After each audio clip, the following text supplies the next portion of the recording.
Right now and new at 6, woman attacked. Like, I'm gonna die, he's gonna take me. What she says she did that saved her life when a strange man grabbed her. Plus, students fighting stigma. If I didn't have a mental illness, I probably wouldn't be how I am right now. How teens are taking their futures into their own hands when it comes to combating mental illness.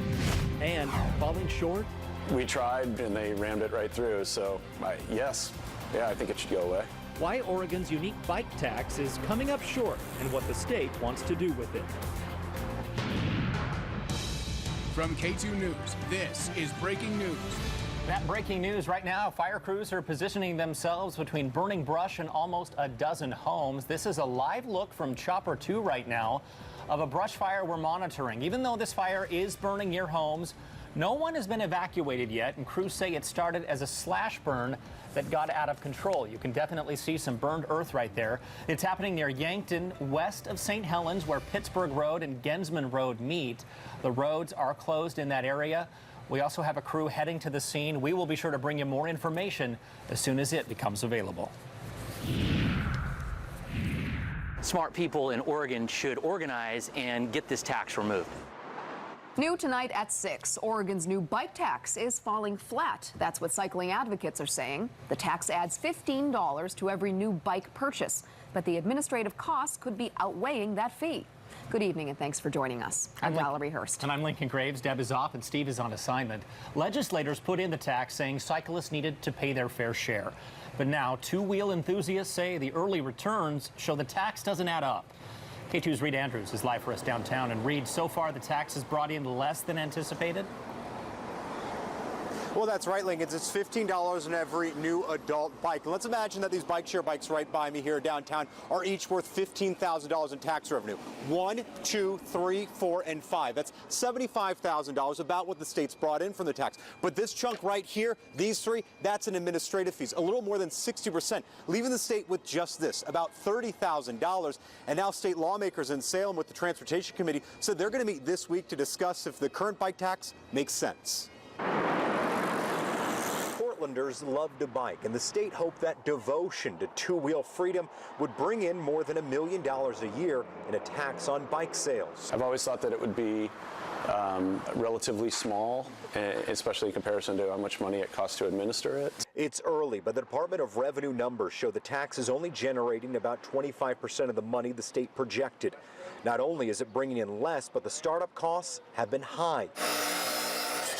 Here at Breadwinner Cycles, the state gets an extra $15 for every new bike sold, but more than 9 of those dollars have gone towards administrative fees. I think it clearly sends the wrong message. It was a bad policy idea. It's driven solely by anti-bicycling politics. Jonathan Moss first reported the tax numbers on his blog Bike Portland. Proponents of the bike tax say cycling infrastructure costs money, but Moss says most cyclists drive, so they're already paying for the roads. And he adds the state shouldn't try to make active transportation more expensive. No matter how you feel about the issue, there's not going to be any revenue coming in from this. You're also taking, resources and capacity away from the government to collect something that shouldn't be collected. Wakefield Gregg owns the e-bike store in North Portland. He doesn't like the bike tax, but says it's not all bad. I'd rather have a place at the table than none at all, and have a way to pay for the infrastructure we so desperately need. And even though the tax is falling short of estimates, Greg hopes it's symbolic and hopefully will get the wheels in motion for safer riding conditions statewide. Really what it comes down to is the structure has to change. That bicycles and cars share the road is an utter failure. The Department of Revenue says that administrative costs, particularly early on in a new tax, are particularly expensive, and they anticipate that things will level off in the coming months. They add that so far that they believe all the bike shops in Oregon are being compliant and paying their $15 per adult-sized bike. We're live downtown. Reed Andrews, K2 News. All right, Reed, thank you. This is new at 6. We're learning that one of the 4 victims of that I-5 crash over the weekend lived in Vancouver. Oregon State Police say 65-year-old Gail Ward died Saturday when she drove the wrong way on I-5 and crashed into another car. This was near Rice Hill, Oregon, about 45 minutes south of Eugene. Police aren't sure why Ward was heading north in the southbound lanes. 3 18-year-olds were in the other car, and all 3 of them were killed. Also new at 6, a woman in Grace Harbor, Washington is talking about how she got away from a man who tried to kidnap her. Anne-Marie Schuck says she was walking home from work last week when a man in a pickup pulled alongside her. The 21-year-old says the man jumped out and grabbed her, and thinking at first it was a joke, she soon realized it was deadly serious. What she did next helped her escape. I just dropped to the ground because I thought it would be harder for him to pick me up and put me in the truck than if I was standing. He could push me in, and started screaming. Anne-Marie kept screaming all the way home, and her memory of the attack helped police catch the suspect. Now, she recalled his truck and his face, and once that got out, tips from the community led police to the suspect, who was hiding out at a campsite in the woods. Anne-Marie says she is glad he's behind bars, but she won't be walking alone anytime soon. Within the last half hour, we learned the identity of the woman killed in a shooting in downtown Portland. She identified as transgender and went by Gigi, but her legal name was David Pierce. The suspect in the shooting, 33-year-old Sophia Adler, made her first court appearance this afternoon. Police say she shot and killed Gigi and near the corner of Southwest 2nd and Ash just after 11 o'clock last night. Witnesses say Adler and Gigi both stayed at a nearby homeless shelter, knew each other, and got into an argument just before the shooting. A small memorial marks the scene where Gigi died. People run to people like me and her to help them through a lot of situations, and we take people under our wing, and she just tried to make things better. Adler will remain in jail after the judge today ordered her held without bail. She is scheduled to be back in court tomorrow. In just a few short hours, we'll be holding our teens and mental health town hall. We want to keep talking to end the stigma around mental health. K2's Kelly Ozer is live in Southeast Portland. And Kelly, you spoke with a teen who's been dealing with mental illness for almost 10 years now. She's 17 right now, but when she was just 9 years old, she tells me she knew something wasn't quite right. But because of the stigma that surrounds mental health, it took her years before she got help. 17-year-old Michaela Schlegel is confident and upbeat. Getting here, though, hasn't been an easy road. I started feeling a little different at 9 years old, 10 years old. Michaela says her mind never shut off. She was extremely emotional and always anxious. But it wasn't until she was 13 that she realized what was going on. I was diagnosed with anxiety and depression, major anxiety and depression, where I couldn't even leave my house. By then, she was at her lowest point. I honestly didn't even want to live at one point because I thought why live if you're feeling that depressed, and sad? She says she tried to look for the bright side, tried to make herself happy, but it was beyond her control. I couldn't even find one good day out of all the bad days. She says for years she went without help because of the stigma surrounding mental illness. It would almost be scary to tell somebody because they would make you feel like you're crazy even though you're not. After finally asking for help, the path to the right kind was long. You give up kind of at some point, but then you got to remember not to give up because you will find something that will work. But it's totally trial and error. Now, almost 5 years later, with the help of medication and peer counseling, Michaela says she's in a much happier place and is actually thankful for her mental illness. It also made me stronger. If I didn't have a mental illness, I probably wouldn't be how I am right now. Now, Michaela tells me that a large number of teens that she knows deal with mental illness on a daily basis, but they too have a hard time talking about it because they're afraid of what others might say. She hopes by sharing her story that we can help break down the stigma. We also hope that'll happen, and if you'd like to share your story, we want to keep this conversation going on Twitter.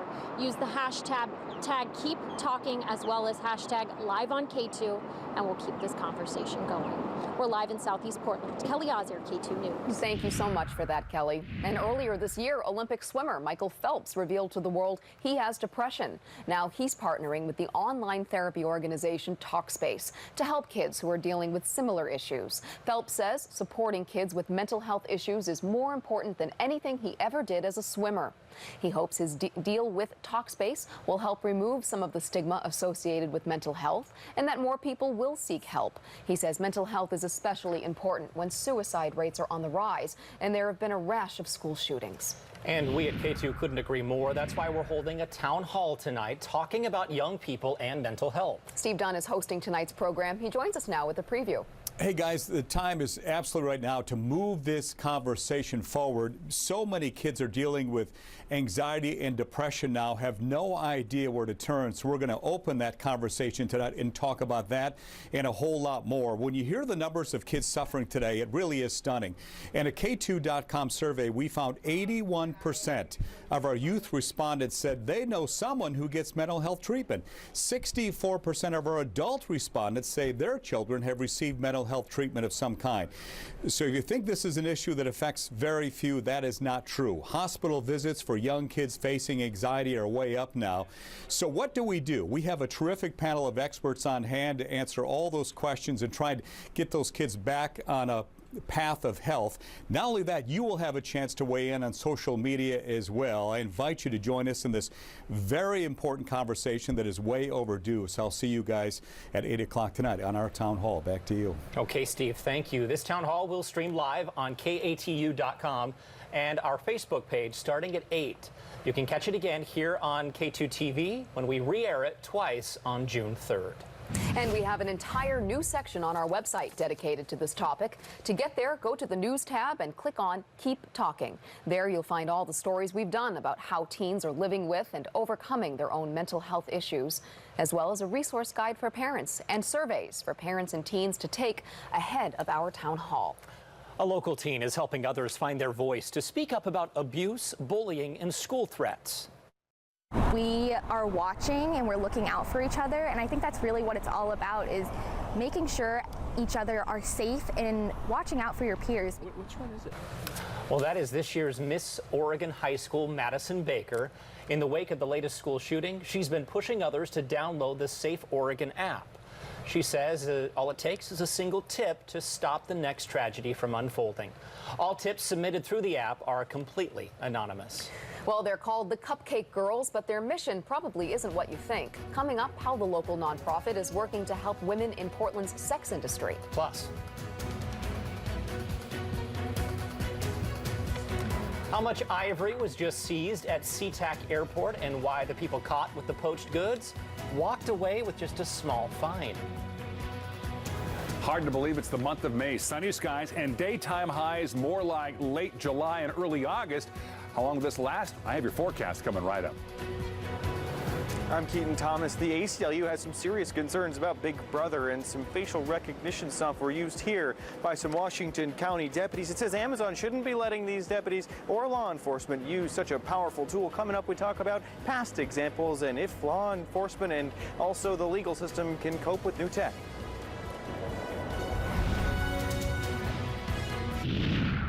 Well, here's a site that had people in Northeast Portland saying, nay away.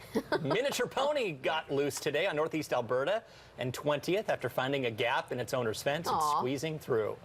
A letter carrier who happened to be passing by knew where the horse lived. Giovanni is his name. He's back home tonight after his brief time on the lam. On the lam. Oh, it sounds like something you'd see in a movie or a primetime TV crime show. But right now, Washington County deputies can use a photo and a facial recognition software from Amazon that will instantly help them identify suspected criminals. This new tech is causing alarm among privacy advocates. The ACLU says it's too powerful for cops to have, with too much potential for abuse. K2's Keaton Thomas is live in Hillsboro, and Keaton, the ACLU says there are plenty of examples.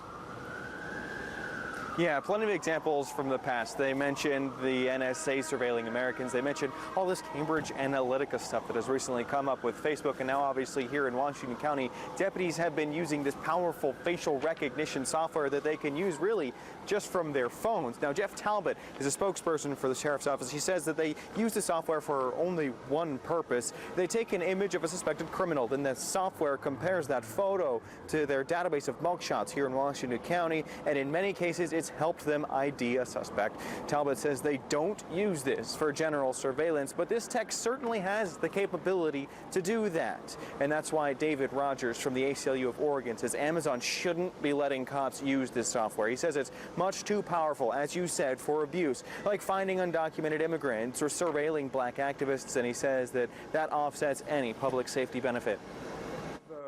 The technology right now is developing so much faster than our ability to be able to develop good regulation and good rules, and it's moving faster than legislators actually have the ability to put good laws in place. Talbot says that criminals are finding ways to avoid being arrested, so they welcome any new tech that can help them. He says that they have policies in place for how deputies are allowed to use this software. Rogers says, though, even with rules in place, they're still skeptical, and that's why they're calling on Amazon to keep this software away from law enforcement. Now, Amazon sent me a statement late today saying that they require their customers obey the local laws, and they said that our world would be a much worse place if we just outlawed some sort of technology because someone somewhere had the potential to abuse it. We're live in Hillsborough. I'm Keaton Thomas, K2 News. Keaton, thank you. And new at 6, the cougar attack over the weekend near North Bend, Washington, has people there fearful of the wild. The big cat pounced on one mountain biker and killed him. A second cyclist who survived the attack is now out of the hospital, but the whole ordeal has the surrounding community spooked. Even those who love the great outdoors say their enthusiasm is now tempered by the fear they could be next. It wasn't as enjoyable as it normally is because I always like to get lost in the moment when I'm out there, and I just couldn't do that yesterday. Now, while the danger of being in the wild is always present, the chance of a deadly encounter is low. Saturday's cougar attack was the first of its kind since 1924. Just in case, experts say it's a good idea to bring pepper spray with you in wilderness areas and make sure you know how to use it. Okay, Dave Selesky's here to talk about our forecast. It's late May. We're talking brush fires already. Yeah, it's been a very dry month of May. We're over 3 inches below normal for the precipitation since January 1st, over an inch below normal for the month of May. Live pictures for you now. This is out of Chopper 2. As you can see, they've been battling a brush fire up in the St. Helens area off Pittsburgh Road near Yankton. And you can see we're still seeing some smoke now coming out of this fires as crews are working to get these flames doused. Now, this started as a slash burn earlier in the afternoon. And you can see they've got wildland rigs that are in there trying to put water and foam down on this fire. At one point, 11 homes were in jeopardy of being burned or damaged, but so far crews have been able to get a pretty good handle on this. We've also got live pictures from, no, we don't have live pictures from Monty Oric, our photographer out there, but as you can see, they've got the fires somewhat under control, still smoking out there, but again, it started as a slash burn about an hour and a half to 2 hours ago. Winds have played a factor with this as well. We'll go to the map now. You can see winds out of the north about 10 to 15 miles an hour across most of Metro Portland, up around Scappoose, the closest reporting station we do have to this fire. Highs in the mid to upper 70s with partly cloudy skies, including on Memorial Day. There you are. Looks pretty good. Thanks, Dave. Okay, remember a couple days ago we told you about a couple suing their adult son because he wouldn't move out? A judge finally makes a ruling. What he decided, coming up. Plus, he's a hometown hero and movie star. But coming up, one of the men who stopped a terrorist attack in Paris reveals why he wants to now be an elected leader. I don't think I should be elected just because I didn't want to die on a train 2.5 years ago.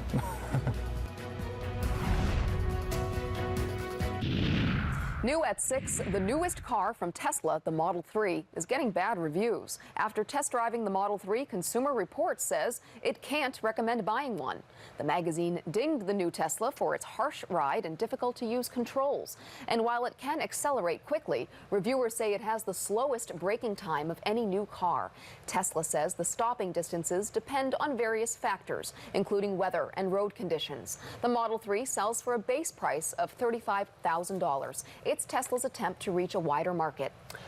Well, he became a household name after helping to stop a terrorist attack in Paris. Now, Oregon's Alex Skarlatos hopes that fame will help him in a run for office. He's running for Douglas County Commissioner. Reporter Gabby Urenda talked to him about his candidacy. The name Alex Skarlatos rings a bell with most people in Douglas County. Skarlatos shot to international fame when he and his two friends stopped a terrorist attack on a Paris-bound train in 2015. And now, he's running for county commissioner. There's just so much going on right now with the budget and the lack of timber and just so many issues facing our county. We're kind of in a dire spot that I just felt like I had to kind of help out in whatever way I could. Skarlatos is 25. He has no political experience, but says his age could bring a new perspective. Turn our county around and have it be a place where young people move to instead of move away from. And he hopes to bring more jobs back to Douglas County. Timber will bring in jobs along with any kind of tradescraft or industrial job. But Skarlatos doesn't want his fame to get in the way of the issues. I don't think I should be elected just because I didn't want to die on a train 2.5 years ago. If elected, Scarlatos would fill the vacated seat of former Douglas County Commissioner Gary Leaf, who resigned when he was appointed to the state legislature. Reporting from Roseburg, I'm Gabby Arenda. More news is just minutes away. Student sues school. A school district's dress code needs to comply with the First Amendment. The ACLU weighs in on whether a school should be allowed to ban a teen from wearing a pro-Trump t-shirt. And help without judgment. So it could be cam girls, porn stars, dancers, really anything that you would say is X-rated. How one local group is helping workers in the sex industry stay safe and healthy. Plus, abused by addicts. Doesn't make sense, but it's happening because of the desperation that an addict feels. The common over-the-counter drug the FDA is considering limiting because people can use it to get high. It's all just minutes away. The ACLU says the Hillsborough School District crossed the line when it required a student to remove a t-shirt supporting President Trump's border wall or face suspension. That student is now suing Liberty High School's principal and the district. K2's Joe Douglas joins us live. Joe, the young man's lawyer who doesn't work for the ACLU, says there was a double standard here. Val, he says one of the student's teachers hung a poster in the front of her classroom reading "Sanctuary City, Welcome Home," but when his client wore a t-shirt with a pro-Trump message, he got into trouble. This is the shirt Liberty High School senior Addison Barnes wore to class in January, according to his lawyer, Ben Becker.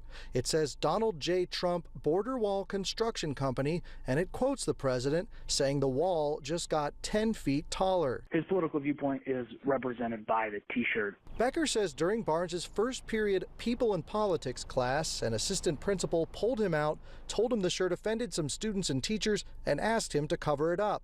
Becker says at first Barnes followed directions, but after returning to class, he had a change of heart. So he uncovered the t-shirt, and after uncovering the t-shirt, an assistant principal came down to his first period class, observed him with the t-shirt uncovered, and then directed a security guard to remove him from class.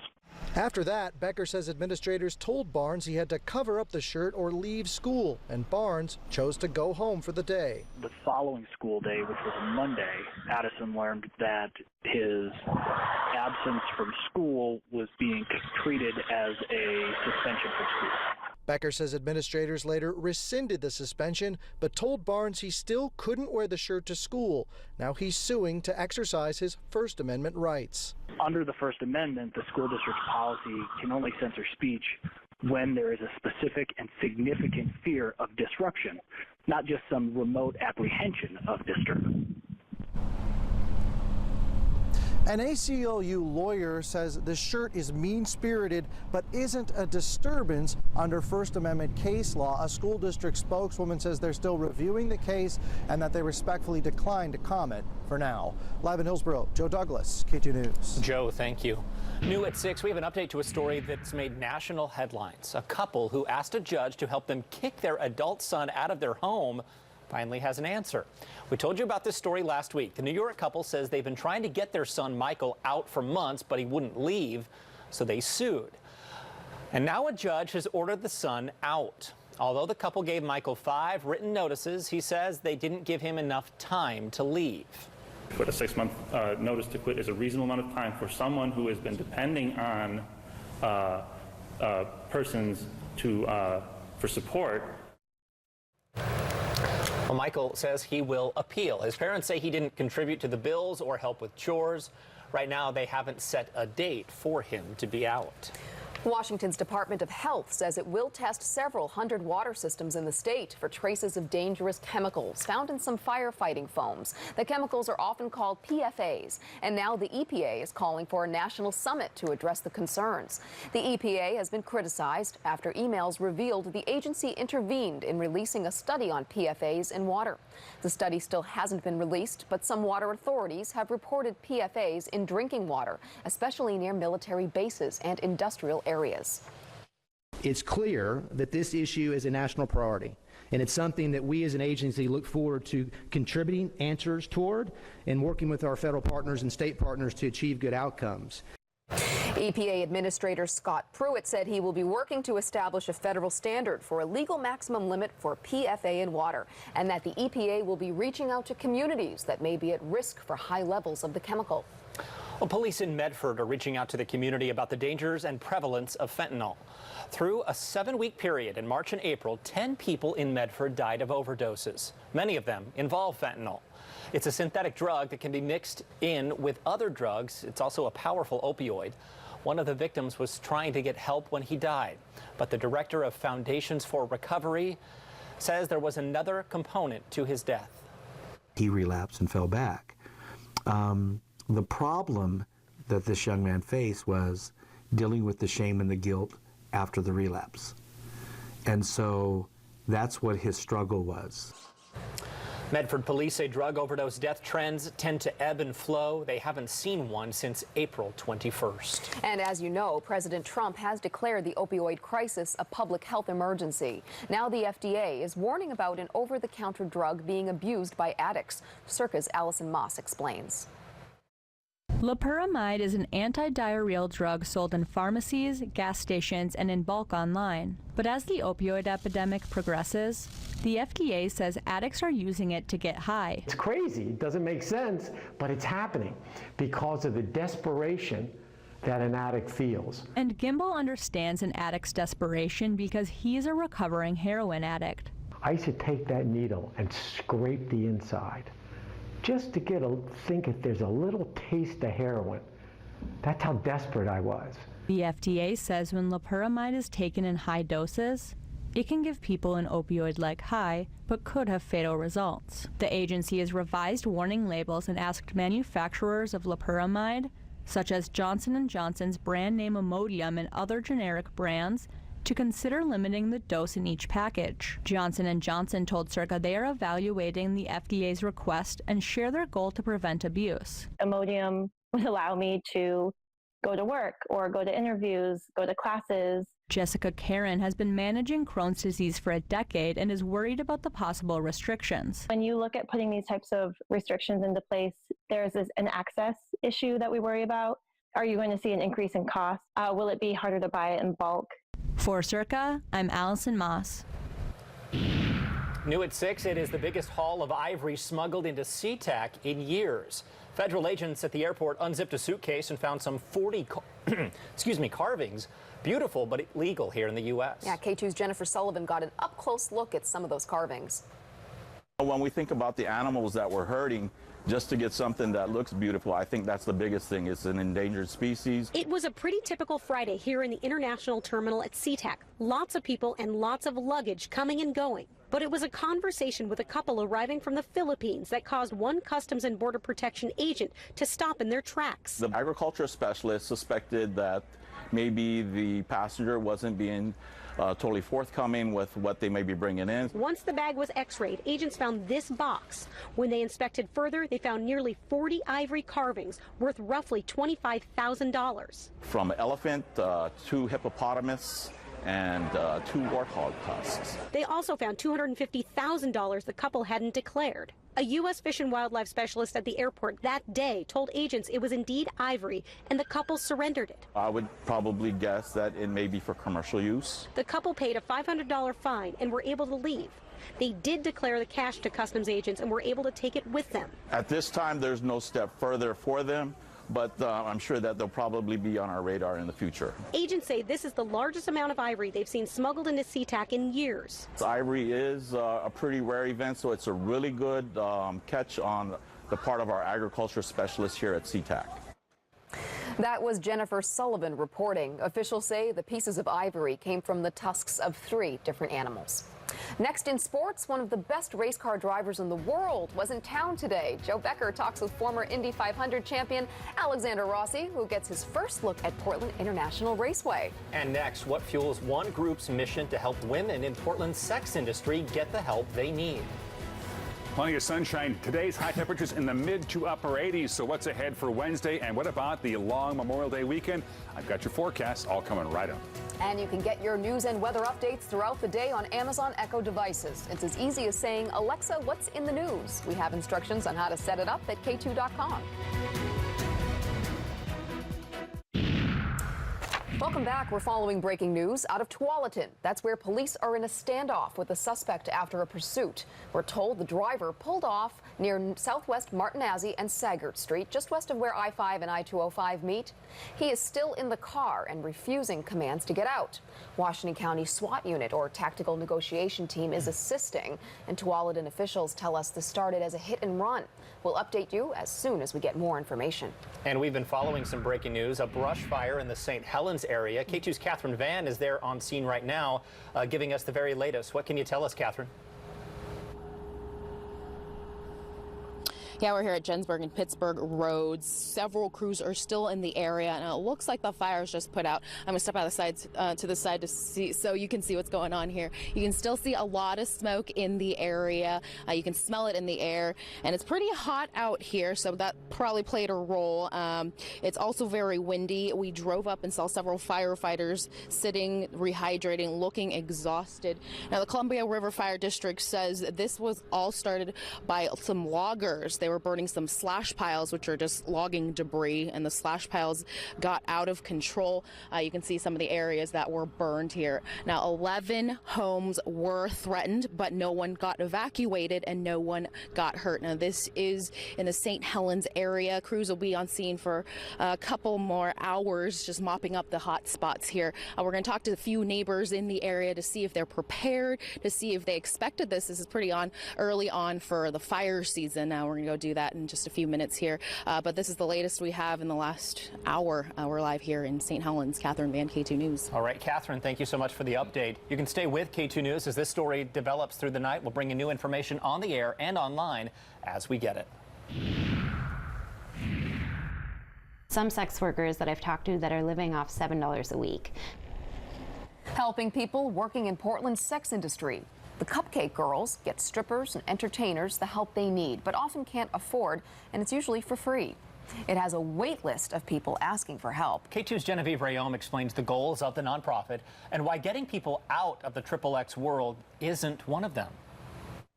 Why would you help strippers? Amy Marie Merrill gets that question a lot when explaining what the Cupcake Girls is. We are a non-religious, non-judgmental nonprofit.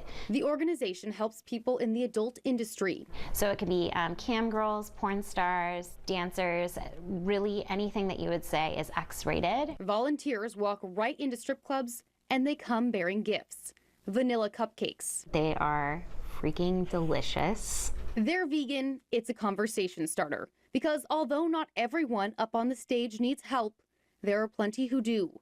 Cupcake Girls tries to get them that help for free. Moms that are trying to feed their kids, women that are coming out of just poverty. It can be as complicated as a custody battle and as simple as a dentist. Just make sure that everybody has access to some kind of health and well-being. That's what Rachel Brooks needed. I had chipped a tooth. She was not a stripper, but she did work inside strip clubs and bars. I've been a cocktail server, a food server, and then a bartender. Go ahead and close the eyes. Lastly, checking in with your mind. When you're ready, go ahead and stretch the fingertips forward. Now, she co-owns Seeking Space Yoga in Southwest Portland. Find the bend in both legs, send the energy up through the fingertips. She's full of gratitude for the help and is paying it forward. Stretch up, reach up, look up, your exhale, twist to the right. Rachel will start teaching 3 and 4 a.m. yoga classes this week, so those clocking out from whatever industry have a healthy way to unwind post-shift. When you get off work, there isn't a lot to do at 2:30, 3 in the morning. Because of that, Amy's seen many turn to drugs and alcohol. She hopes this yoga practice is a better alternative. Take a cleansing collective breath together, big inhale through the nose. And it aligns with the Cupcake Girls' mission of keeping clients healthy, whether they want to stay on stage or not. We're not interested in taking anybody out of the industry. We're not interested in pushing anybody into the industry. We're here for sex workers. Seeking Space plans to start those late night, early morning classes on May 26th. The class will start at 3 a.m. on Saturday and 4 a.m. on Sundays. In Southwest Portland, Genevieve Rayom, K2 News.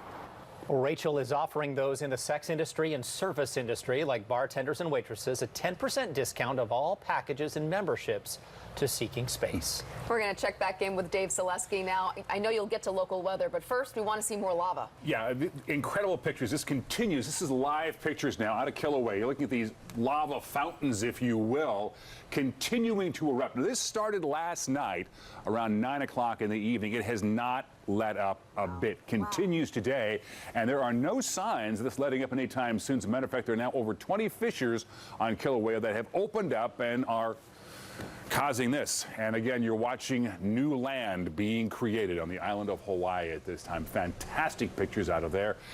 In the meantime, let's go to show you what's going on our side of the Pacific Ocean, and things pretty quiet out there towards the weekend. All right, Dave, thank you. All right, Joe Becker's here talking sports, and we're talking about some racing tonight, Joe. That's right. Brian Warner and I were doing laps today. It's a big summer for race fans in the Northwest. For the first time in more than a decade, the Indy cars are coming back to the Rose City. The Grand Prix of Portland's in September. The Indy 500's this Sunday at Indianapolis Motor Speedway. However, one of the drivers made a quick trip to Portland. A-Sports photographer Brian Warner and I talked with race driver Alexander Rossi. Alexander Rossi is one of the best race drivers in the world, and he was enjoying a beautiful day in the Rose City and his very first look at Portland International Raceway. Well, it's great. I mean, it's such a beautiful place and a great place to have a racetrack. I think we're spoiled a little bit with the weather today, but I'm super excited that the Verizon IndyCar Series is coming back here after over a decade away. The Indy cars first came to Portland in 1984 and ran for more than 2 decades. The Portland Grand Prix will be held September 2nd. And should be a blast for the fans and drivers. It's a beautiful facility. I've already kind of gotten the tour around, and I think it'll be a great racetrack and something where we'll be able to put on an awesome show for the fans. It's got quite a few high-speed corners, which we as racing drivers love, and it looks like a couple of passing opportunities as well. So really all that you can ask for in a racetrack. The 26-year-old Rossi's from California and raced Formula One for 5 years. 2 years ago, he made history, winning the Indy 500, the 100th Indy 500 in history.